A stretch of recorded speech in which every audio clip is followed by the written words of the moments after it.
நமது இரட்சகரும் மீட்பருமாகிய இயேசு கிறிஸ்துவின் இனிய நாமத்தில் உங்களுக்கு வாழ்த்துக்களை தெரிவித்துக் கொள்கிறேன். இந்த நிகழ்ச்சியை பார்க்கிற என் அன்பு தேவ பிள்ளைகளுக்கு நன்றியை உடையவனாக இருக்கிறேன், வாழ்த்தையும் தெரிவித்துக் கொள்கிறேன்.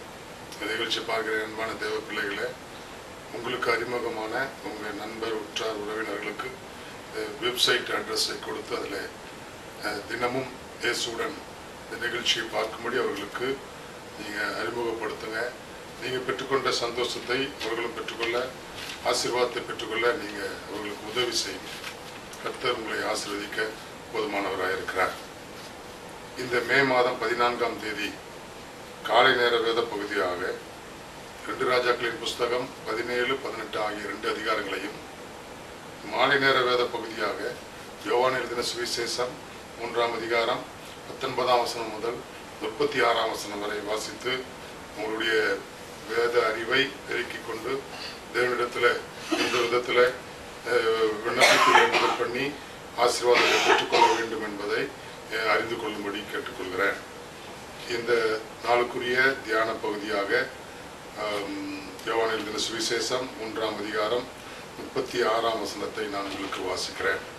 குமாரனிடத்தில் விசுவாசமாய் இருக்கிறவன் நித்திய ஜீவனை உடையவனாய் இருக்கிறான். குமாரனை விசுவாசியாதவனோ ஜீவனை காண்பதில்லை, தேவனுடைய கோபம் அவன் மேல் நிலை நிற்கும் என்றான். குமாரனிடத்தில் விசுவாசமாய் இருக்கிறவன் நித்திய ஜீவனை உடையவனாய் இருக்கிறான். இயேசு கிறிஸ்துவை விசுவாசிக்கிற, இயேசு கிறிஸ்துவின் வார்த்தைகளை நம்புகிற ஒவ்வொரு பிள்ளைகளுக்கும் நித்திய ஜீவன் உடையவனாய் இருக்கிறான் என்று ஆண்டவர் சொல்கிறார். இயேசு கிறிஸ்துவின் இரத்தத்தினாலே கழுவப்பட்டு மீட்கப்பட்ட ஒவ்வொருவரையும் தேவனுடைய புத்திரர்களாக தேவன் எண்ணுகிறது போல இந்த நாட்களிலே இந்த வார்த்தையின்படி இன்று ஆண்டவர் உங்களுக்கு சொல்கிறார், நித்திய ஜீவனை உடையவர்களாய் நீங்கள் இருக்கிறீர்கள் என்று சொல்கிறார். தேவனுடைய வார்த்தை குமாரனிடத்தில் விசுவாசம் உள்ளவனா பிதாவாகிய தேவன் இயேசு கிறிஸ்துவை இந்த பூலோகத்துக்கு அனுப்பினதை விசுவாசிக்கிற ஒவ்வொருவரையும் அவர் நித்தியத்திற்குரியவர்களாய், நித்திய ஆசீர்வாதத்தை பெற்றுக்கொள்வதற்கு ஏதுவானவர்களாய் அவளை ஆண்டவர் காண்கிறார். இந்த செய்தியை காண்கிறதான என் அன்பு தேவ பிள்ளைகளை ஆகிய உங்களையும் ஆண்டவர் இன்று நித்திய ஜீவனை உங்களுக்கு கொடுத்து சந்தோஷத்தினாலும் சமாதானத்தினாலும் ஆசீர்வாதத்தினாலும் நிரப்புகிறவராயிருக்கிறார். இந்த உலகத்துல நித்திய ஜீவனை, அந்த சொர்க்க பூமியை, அந்த பரலோகத்தை அடைவதற்கு என்னென்ன செய்யணும் என்பதெல்லாம் அவர்கள் சிந்தித்து பார்த்து உலக பிரகாரமான ரீதியில பலவித கோணத்துல அங்கும் இங்கும் அலைந்து திரிந்து புண்ணிய ஸ்தலங்கள் என்று சொல்லி அங்கு காலத்தையும் நேரத்தையும் பணத்தையும் செலவழித்து என்னெல்லாமோ யாகம் செய்து அதை பெற்றுக்கொள்ள விரும்புகிறார்கள். ஆனால் இன்று இயேசு உங்களுக்கு இலவசமாய் கொடுக்கிறார்.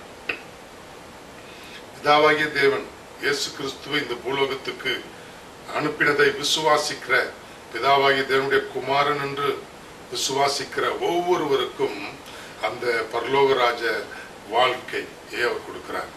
பாருங்க, இயேசு கிறிஸ்துவை சிலுவையில் அறைந்த அன்று வலதுபுறத்தில் ஒரு கல்லனையும் இடதுபுறத்தில் ஒரு கல்லனையும் அவரோடு கூட சிலுவையில் அறைந்தார்கள்.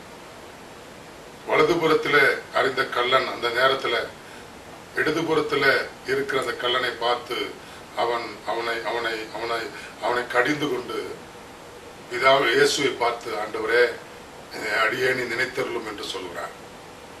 இயேசு கிறிஸ்து அவர் பிதாவாகிய தேவனுடைய குமாரன் என்று அவன் நம்பி, ஆண்டவரே எனக்கு இறங்கும், எனக்கு மன்னித்து என்னை நீர் நினைத்தருளும் என்று சொல்லும்போது ஆண்டவர் அவனை ஏற்றுக்கொண்டு, நீ இன்று என்னோடு கூட பரதீசில் இருப்பாய், பரலோகத்தில் இருப்பாய் என்று அவர் வாக்கு கொடுக்கிறார்.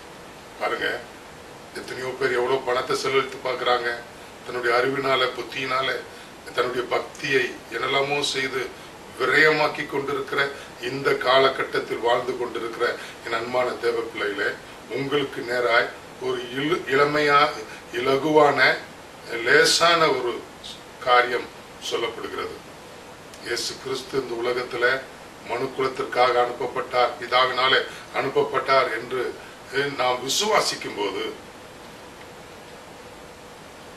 பிதாவாகிய தேவன் அனுப்பின குமாரனாகிய இயேசுவை விசுவாசிக்கிறவன் எவனோ அவன் கெட்டு போகாமல் நித்திய ஜீவனை அடையும்படிக்கு அவரை தந்தொருளி இவ்வளவாய் உலகத்தில் அன்பு கூர்ந்தார் என்ற சொன்ன அந்த வார்த்தைக்கு நம்மை ஒப்பு கொடுத்து அவரை நோக்கி பார்க்கும்போது நித்திய ஆசீர்வாதம், நித்தியத்தில் நமக்கு ஒரு ஸ்தலத்தை என் தேவன் உண்டாக்கி வைத்திருக்கிறார். பிதாவின் மடியில போய் அமருகிற ஒரு பாக்கியத்தை, ஸ்லாக்கியத்தை நாம் பெற்றுக்கொள்கிறவராயிருக்கிறோம்.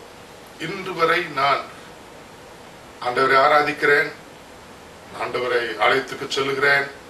ஆனால் பிதாவை தேவனுடைய குமாரன் இயேசு கிறிஸ்து என்று அறியாதிருப்பீர்கள் என்றால் இந்த இயேசு கிறிஸ்துவை பிதாவாகிய தேவன் அனுப்பின குமாரன் என்று விசுவாசித்து அவரை ஏற்றுக்கொள்ளுங்க, அவரை நம்புங்க. அவர் தான் இந்த உலகத்துக்கு மீட்பு கொடுக்க வந்தவர் என்பதை நம்பி விசுவாசித்து உங்க வாயினால் அறிக்கையிடுங்க. அப்பொழுது உங்களுக்கு சந்தோஷமும் சமாதானமும் நித்திய வாழ்வையும் தேவன் கொடுக்க அவர் போதுமானவராய் இருக்கிறார். ரோமர் கூறிய புஸ்தகத்துல அங்கு 10ஆம் அதிகாரத்தில் ஒரு வசனம் இருக்கிறது, வாசிக்கிறேன் உங்களுக்காக.